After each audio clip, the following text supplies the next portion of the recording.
کو ڈیلے کرنا کہ مکان بن جائے، شرعن کوئی گنجائش نہیں ہے۔ اس لیے حج کو معطل کرنا، مؤخر کرنا، مکان بن جائے، شریعت میں اس کی کوئی گنجائش نہیں ہے۔ اس لیے حج کرنا کہ میں بوڑھا ہو جاؤں گا تو حج کروں گا، اس کی شریعت میں کوئی گنجائش نہیں ہے۔ جب خرچہ موجود ہو، پچھلے مطمئن ہو، تندرستی موجود ہو اور سفر خرچ سارا موجود ہو، حج فرض ہو جاتا ہے۔ حج مکہ مکرمہ میں مختلف ارکان اور مناسک کرنے کا نام ہے، اور اس میں دو ہی باتیں عرض کروں گا، وہ آپ ذہنوں میں رکھیے۔ حج بنیادی طور پر دو چیزوں کا نام ہے۔ ایک حضرت ابراہیم خلیل اللہ کی وہ ادائیں جن میں اتنا اخلاص تھا کہ اللہ نے قیامت تک کے لیے ان کو قبول فرما لیا۔ اس سے میں آپ کو خدمت میں یہ مشورہ دوں گا، جو بھی نیکی کریں، ہم جو بھی عمل کریں، اس میں اخلاص کو ہمیشہ اول نمبر پر رکھیں۔ اگر اسے اول نمبر پہ رکھیں گے، اللہ قبول بھی فرمائے گا اور نسلوں میں اس کی برکت اور فیض بھی جاری فرمائے گا۔ یہ حضرت ابراہیم کا وہ خلوص تھا جس کو اللہ نے اتنی قبولیت عطا فرمائی کہ قیامت تک کے لیے اس کو یادگار بنا دیا۔ اور حج کے اندر دوسرا اللہ رب العزت جو امت سے مطالبہ کرتا ہے وہ یہ ہے کہ امت فکری طور پر اس نقطے پہ اکٹھی ہو جائے۔ بہت توجہ، امت فکری طور پر اس نقطے پہ اکٹھی ہو جائے کہ کسی مکان میں، کسی مقام میں، کسی شخصیت میں، کسی نیکی میں، کسی عبادت میں ذاتی طور پر کوئی کمال نہیں ہے۔ اگر کہیں بھی کمال ہے تو وہ اللہ کے حکم سے ہے، کیونکہ حج پہ ہم اس کا نمونہ بار بار دیکھتے ہیں۔ سارا سال حکم دیا سلے ہوئے کپڑے پہنو، وہاں کہہ دیا ان سلے پہنو، حکم مانا۔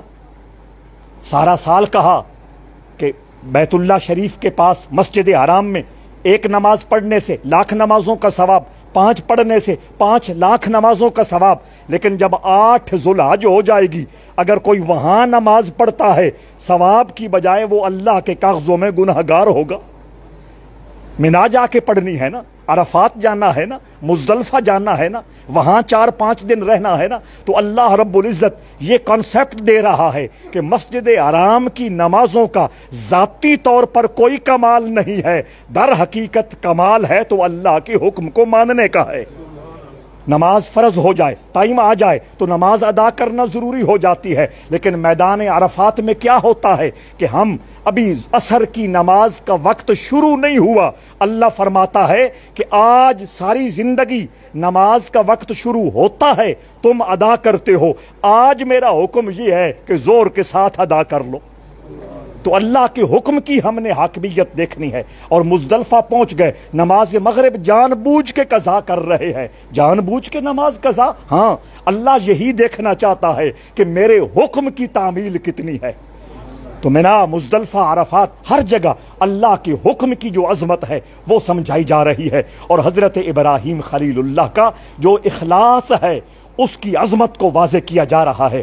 اور حج ادا کرنے کے بعد اگلا مرحلہ اس شہر مقدس کا ہے جسے محبت والوں نے طیبہ بھی کہا ہے، محبت والوں نے طیبہ بھی کہا ہے، محبت والوں نے شفا بھی کہا ہے، محبت والوں نے مدینہ بھی کہا ہے، محبت والوں نے ام البلدان بھی کہا ہے۔ جتنے نام، یہ زیادہ نام زیادہ عظمت اور زیادہ محبت کی علامت ہوا کرتے ہیں۔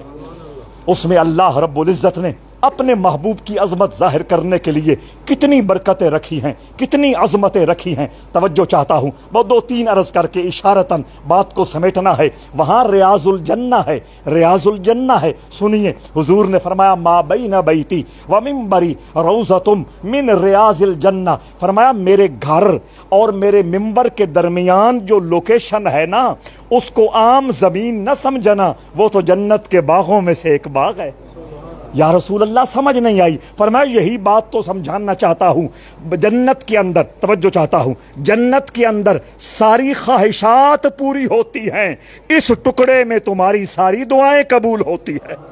وہاں ساری خواہشات پوری ہوتی ہیں، یہاں ساری دعائیں قبول ہوتی ہیں۔ وہاں مسجد قباء ہے مدینہ میں، صحابہ نے عرض کی پابندیاں ہیں، بین ہے، ہم مکہ مکرمہ نہیں جا سکتے، عمرے کے لیے جی چاہتا ہے۔ میرے محبوب علیہ الصلوۃ والسلام نے فرمایا اپنے گھر وضو کر کے مسجد قباء چلے جایا کرو، وہاں 2 رکعت نماز نفل مسجد کے پڑھ لیا کرو، اللہ تمہارے کھاتے میں قبول عمرے کا ثواب لکھ دے گا۔ یہ حضور کی عظمتوں کو اللہ ظاہر فرما رہا ہے۔ مدینہ منورہ میں سرکار دو عالم صلی اللہ تعالی علیہ وسلم نے سر منبر یہ دعا فرمائی تھی کہ اے مالک کائنات، جتنی برکتیں تو نے مکہ میں رکھی ہیں وہ دگنی کر کے میرے شہر مدینہ میں رکھ دے۔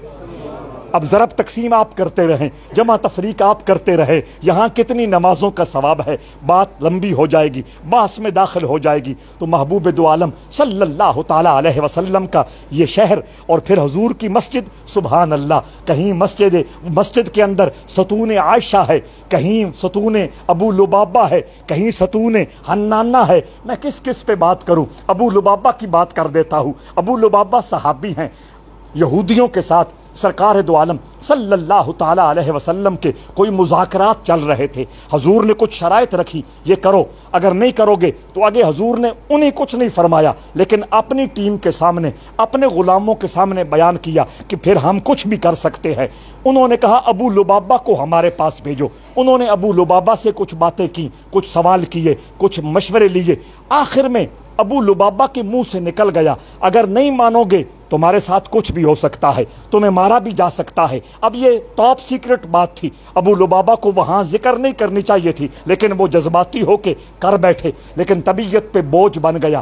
واپس آئے، اپنے آپ کو رسیوں کے ساتھ ایک ستون کے ساتھ باندھ دیا، رسیاں لے کے ایک ستون کے ساتھ باندھ دیا کہ میں ظلم کر بیٹھا ہوں، اپنی جان پر ظلم کر بیٹھا ہوں، حضور کا راز دشمنوں کو دے بیٹھا ہوں، اور کہا اس وقت تک میں اپنے آپ کو ستون سے الگ نہیں کروں گا جس وقت تک اللہ مجھے معاف نہیں فرمائے گا۔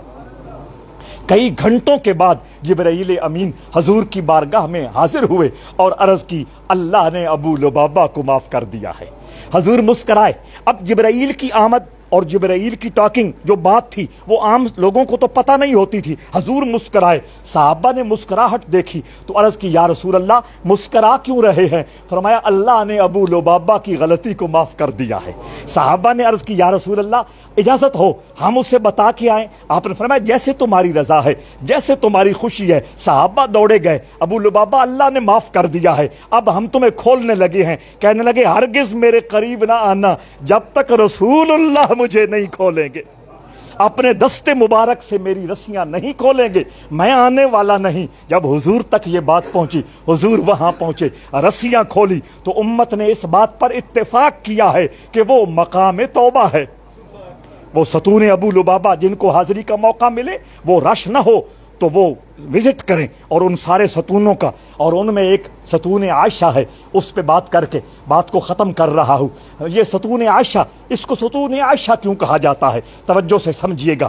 حضور دو عالم صلی اللہ تعالی علیہ وسلم نے ایک موقع پہ ارشاد فرمایا تھا کہ میری مسجد کے اندر ایک وہ پوائنٹ ہے، ایک وہ مقام ہے جس جگہ اللہ رب العزت کی عبادت کی جائے، ذکر و فکر کیا جائے تو اللہ اتنا راضی ہوتا ہے، اگر لوگوں کو پتہ چل جائے تو لوگ اس مقام پر عبادت کرنے کے لیے، نفل پڑھنے کے لیے، ذکر و فکر کرنے کے لیے قرآن اندازی کرنے لگے۔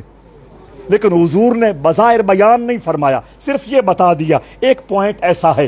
حضور کا زمانہ گزر گیا، ام المومنین صدیقہ کائنات حضرت عائشہ رضی اللہ تعالی عنہا کے پاس کچھ نوجوان مدینہ شریف کے صحابہ کرام کی اولاد حاضر ہوئے۔ عرض کی آپ کو پتا ہوگا کہ مسجد میں وہ کون سی جگہ ہے جہاں اللہ نے عبادت کو اتنی قبولیت کا مقام عطا کر رکھا ہے؟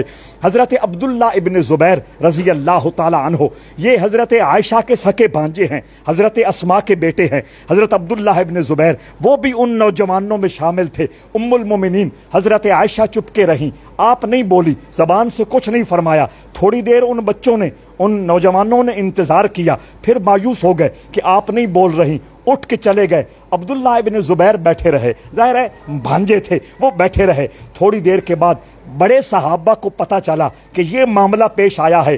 اب بڑے صحابہ نے آپس میں اور ان نوجوان بچوں کو بھی یہ کہا کہ دیکھتے رہنا کہ تھوڑی دیر کے بعد عبداللہ ابن زبیر نماز کہاں پڑھتے ہیں. اور ایسا ہی ہوا. اس میٹنگ جب ختم ہوئی تو عبداللہ ابن زبیر اس جگہ نماز پڑھنے لگے. اب لوگ اکٹھے ہو گئے اور انہوں نے عرض کی کہ کیا معاملہ ہے. اس وقت حضرت عبداللہ ابن زبیر نے بتایا چونکہ رسول اللہ نے بات ہر ایک کے سامنے نہیں کھولی تھی, اس لیے مومنوں کی ماں حضور کی سنت پہ عمل کرتے ہوئے ہر ایک کے سامنے نہیں کھول رہی تھی. جس طرح حضرت عائشہ کو علم دیا, انہوں نے مجھے علم دیا. اب تمہیں اندازہ ہو گیا ہے وہ یہی مقام ہے جہاں اگر نماز پڑھی جائے, ذکر کیا جائے, اللہ کی بارگاہ میں کچھ دیر کے لیے حاضری لگوائی جائے تو اللہ اس جگہ کی برکت سے اس دعا کو, اس عبادت کو ضرور قبول کرتا ہے. تو ایسے ایسے پوائنٹ اور ایسے ایسے مقام مدینہ طیبہ میں موجود ہیں. اللہ کریم ہم سب کی قسمت میں اور نصیبے میں وہاں کی با ادب حاضری لکھ دے. وما علیہ. سبحان